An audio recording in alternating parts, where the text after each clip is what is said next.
कांतापुर नाम के एक गांव में छोटूलाल नाम का एक बहुत बड़ा धनवान बैल अपनी पत्नी चंदा गाय और 6 बेटों के साथ एक बड़े से घर में रहता है।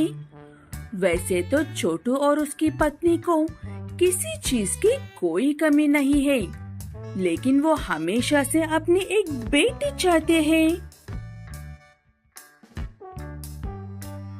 बस यही उम्मीद है कि इस बार हमारी एक प्यारी सी बेटी हो। यही आखिरी बार है, इसके बाद अब और कोई उम्मीद नहीं है जी। इस बार हम निराश नहीं होंगे चंदा। मुझे अंदर से ये महसूस हो रहा है, इस बार हमारी एक बेटी जरूर होगी। कुछ दिनों बाद उनके घर में एक छोटी सी गाय का जन्म होता है। उसके जन्म के बाद घर में त्योहार जैसा माहौल बन गया था। हर तरफ सिर्फ खुशियाँ ही खुशियाँ थी। छोटूलाल अपनी बेटी का नाम रखने के लिए एक बहुत बड़े ज्ञानी को बुलाता है। महात्मा जी, हमारी बेटी हमारी बरसों के सब्र का फल है, इसीलिए जो कहना है आपने पूरे बरसों के ज्ञान इकट्ठा करके सोच समझकर कहना। मुझे आपको निराश करने का कोई इरादा नहीं है छोटूलाल जी। चाहे अच्छा हो या बुरा, मैं सच ही बताना पसंद करूंगा। ऐसे कहते हुए वो ज्ञानी बैल कहता है कि छोटू की बेटी का जन्म सिर्फ तबाही मचाने के लिए हुआ। वो चाहे या ना चाहे, लेकिन वो जहाँ पर भी कदम रखेगी वहाँ पर मौत का तांडव होगा। और इसकी शुरुआत आपकी बेटी एक पहली जन्मदिन पर आपके बड़े बेटे की मौत से शुरू होगी। ये क्या बकवास कर रहे हो तुम? तुम्हारी हिम्मत कैसे हुई मेरी बच्ची के बारे में ऐसे घटिया बातें कहने की? छोटू जी, इसे अभी मेरी नजरों के सामने से ले जाओ। उस ज्ञानी की बातों पर कोई भी विश्वास नहीं करता है और उसे उस वक्त बेइज्जत करके वहाँ से निकल दिया जाता है। समय गुजरता जाता है। चंदा और छोटू की बेटी लिल्ली 1 साल की होती है। उसके जन्म पर ही लिल्ली के बड़े भाई की मौत हो जाती है अचानक से। मैं उन महात्मा की बात पर बिल्कुल भी यकीन नहीं करना चाहता हूँ चंदा, लेकिन मैं अपने बच्चों को यूं ही खोना भी नहीं चाहता हूँ। अब तुम ही कोई बीच का रास्ता निकल सकती हो। ठीक है कहकर लिल्ली को घर से दूर, सबसे दूर एक कमरे में कुछ सहायकों के साथ रखते हैं और हर रोज पहले चंदा, उसके बाद छोटू ऐसे बारी बारी से अपनी बेटी के साथ समय गुजारते हैं। लिल्ली के भाइयों को उसके माँ बाप के द्वारा कही हुई बातों के अलावा ना उन्होंने कभी लिल्ली को देखा था, ना ही कभी उसकी आवाज सुनी थी। वो भाई अपनी बहन से मिलने के दिन के इंतजार में लगे हुए थे बस। क्या बात है चंदा, तुम उदास लग रही हो? लिल्ली ठीक तो है ना? आपको तो पता है ना, एक एक करके हमारे सभी सहायक मर रहे हैं। आज ही हमारी आखिरी सहायक ने मौत के डर से भाग गई है। अब हम क्या करें? लिल्ली को अकेला नहीं छोड़ सकते हैं, इसलिए पहले छोटू रुकता है, उसके बाद चंदा रुकती है।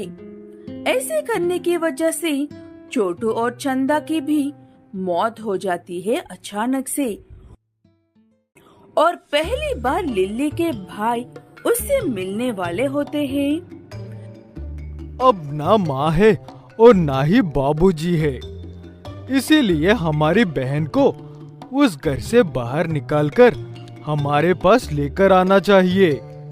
हमें नहीं पता उसे वहाँ पर रखने की वजह, वो वजह माँ और पिताजी के साथ ही खत्म हो गई है। ठीक है कहकर सभी भाई मिलकर लिल्ली को लेने के लिए जाते हैं और उसे देखकर बहुत खुश होकर अपने घर लेकर आते हैं।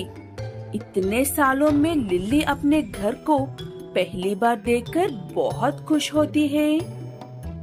सिर्फ माँ और पिताजी के मुंह से सुना था, इतने अच्छे भाई और घर है कहकर आज अपनी आंखों से देखकर बहुत खुश हूँ मैं।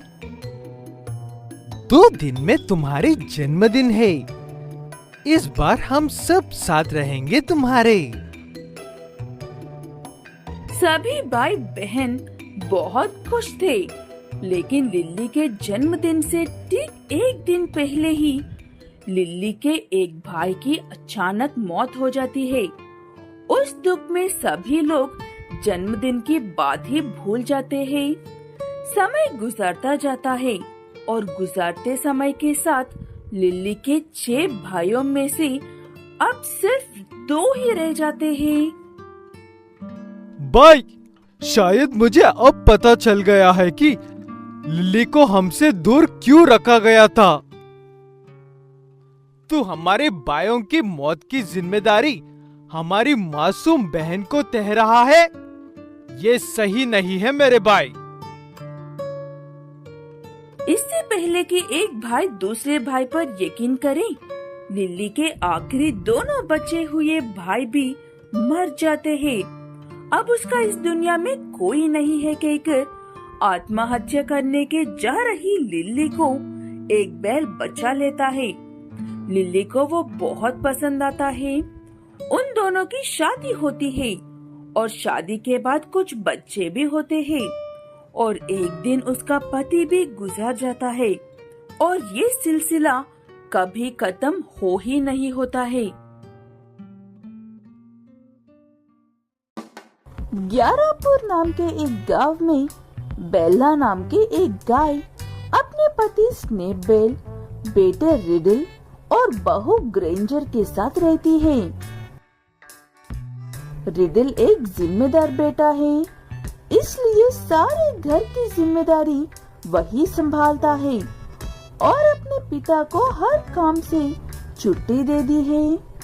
इसलिए बेला और स्नेप आपस में बहुत ज्यादा वक्त गुजारते हैं और हमेशा खुश रहते हैं। रिडल सुबह जाता है और शाम को ही लौटता है, इसलिए ग्रेंजर को अपने सास ससुर से नफरत है। जिन्हें साथ होना चाहिए वो दिन रात मेहनत कर रहे हैं और ये बूढ़ा बूढ़ी बेशरम की तरह इश्क लड़ा रहे हैं। मेरा भी वक्त आएगा तब बताऊंगी इन्हें। ऐसे ग्रेंजर हर वक्त अपने मन में ईर्ष्या पालती रहती है। उसकी इस ईर्ष्या से अनजान सभी लोग उसे अच्छा ही समझते हैं। बेला, मैं अपने भाई के गांव उसे मिलने के लिए जा रहा हूँ। पता नहीं क्यों उसे मिलने का मन कर रहा है। ठीक है, जाकर शाम तक लौट कर आ जाना। मेरा मन ही नहीं लगता है आपके बिना।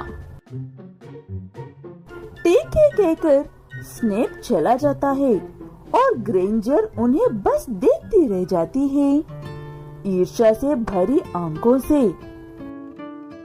अपने भाई से मिलकर वापस आते वक्त स्नेप की नाव में पानी भरने की वजह से वो वहीं पर डूबकर मर जाता है।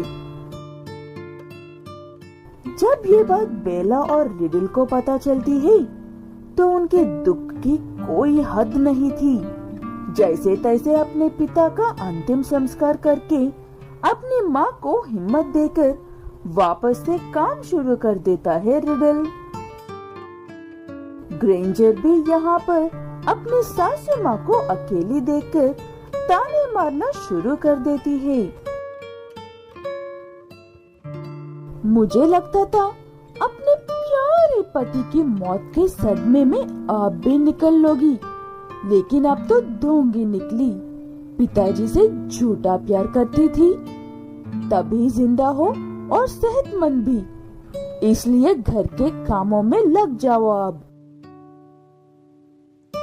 दुखी और शर्मिंदा बेला अपनी बहू से कुछ भी नहीं कह पाती और चुपचाप घर के कामों में लग जाती है।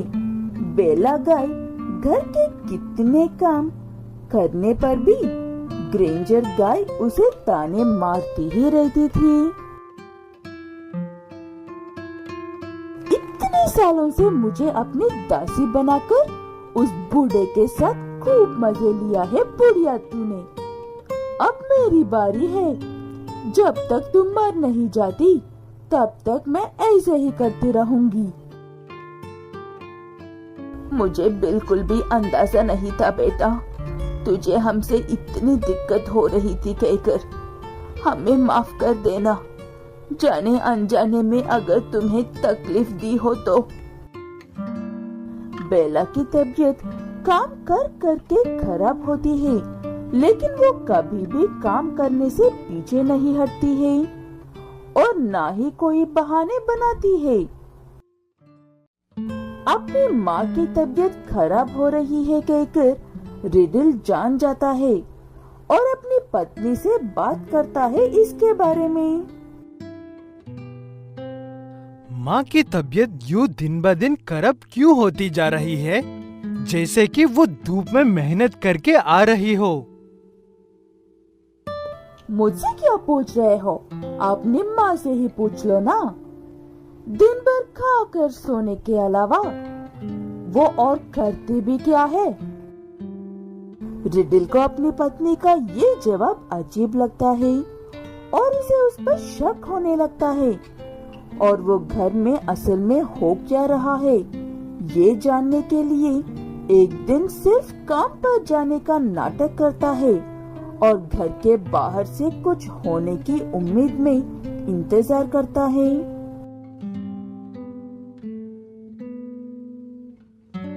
ओए बुढ़िया, यहाँ पर क्या कर रहे हैं? तुझे तो कपड़े धोने को कहा था ना? यहाँ पर महारानी की तरह का रही है? उठ इसी वक्त। ऐसे कहते हुए ग्रेंजर गाय उसकी सासू माँ बेला गाय के हाथ में से खाने की प्लेट छीन कर फेंकते ही रिडल घर में आता है और अपनी पत्नी पर जोर से चिल्लाता है। तो ये सब हो रहा है घर में मेरे जाने के बाद? हाँ, मेरा माँ एक वक्त का खाना भी नहीं खा सकती है सुकून से। तुम एक राक्षस हो, निकल जाओ अब मेरे घर से। ऐसा मत कर बेटा, बहू नादान है, उसे किसी और बात का गुस्सा है बस। तू इतनी छोटी सी बात के लिए कोई गलत कदम मत उठा ले। ऐसे बेला अपने ही बेटे से रोते हुए क्रूर बहू के लिए माफी मांग रही थी। वो देखकर ग्रेंजर की सारी क्रूरता मिट्टी में मिल जाती है और वो बेला से माफी मांगने लगती है। कुछ देर तक घर में यही चलता है। उसके बाद ग्रेंजर सुधर जाती है, लेकिन उस पर यकीन करने में रिडल को वक्त लगता है। धीरे धीरे सब साथ मिलकर अच्छे से रहने लगते हैं।